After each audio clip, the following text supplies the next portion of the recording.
Pernah nggak kamu bikin keputusan yang kelihatannya masuk akal, tapi ujung-ujungnya malah nyesel? Beli barang yang sebenarnya nggak perlu, balas chat pas lagi emosi, atau nunda kerja lalu panik sendiri. Masalahnya bukan kamu kurang pintar, masalahnya adalah cara kerja otak kita. Otak itu bukan mesin logika sempurna, dia sebuah mesin bertahan hidup, dan terkadang itu bikin keputusan kita melenceng. Di video ini, kita bakal bahas kenapa otak sering salah ambil keputusan dan kenapa kesalahan itu sebenarnya masuk akal. Santai aja, kita bahas pelan-pelan.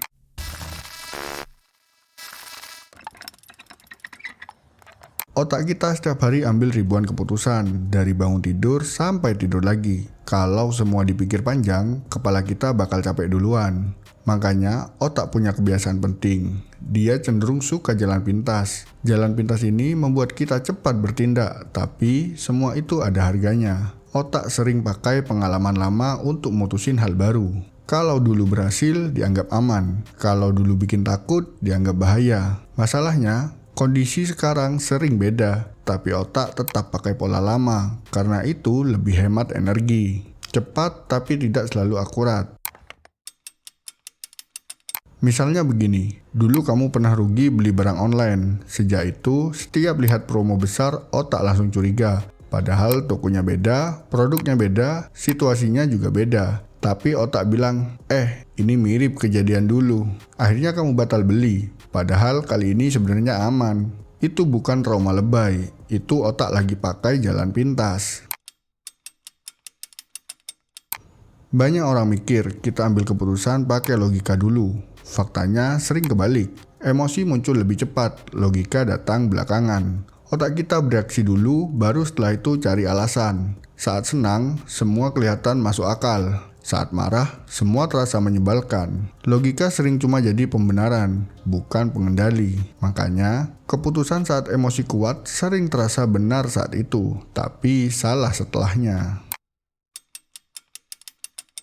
Contoh paling gampang, kamu baca komentar nyebelin, emosi naik, tanpa mikir panjang, kamu balas, saat ngetik rasanya puas. 5 menit kemudian, kamu mikir, harusnya tadi nggak usah. Bukan karena kamu berubah, tapi karena emosinya sudah turun, dan logika baru kebagian giliran.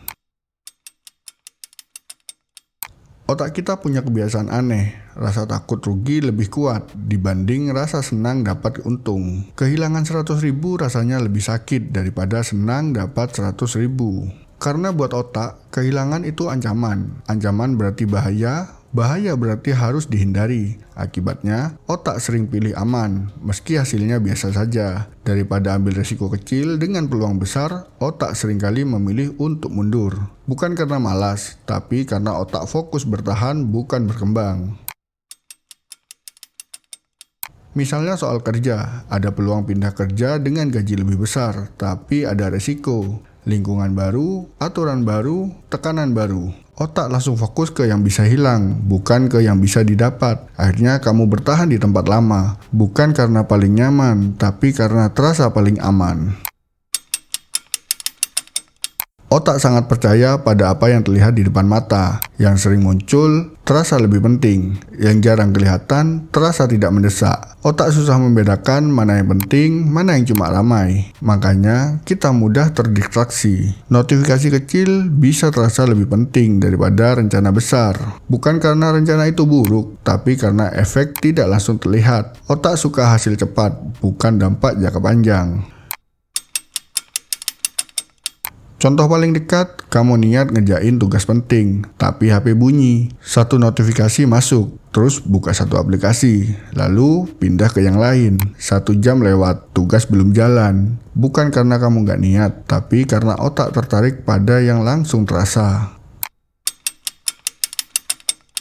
Jadi, kenapa otak sering salah ambil keputusan? Pertama, otak suka jalan pintas biar hemat energi. Kedua, emosi sering ambil alih lebih dulu, logika datang belakangan. Ketiga, otak lebih takut rugi daripada senang mendapatkan untung. Keempat, otak gampang tertipu oleh hal yang kelihatan dan instan. Semua ini bukan cacat, ini fitur bertahan hidup. Masalahnya, dunia sekarang berbeda dengan dunia saat otak kita terbentuk. Kalau nggak sadar cara kerjanya, kita gampang kebawa arus.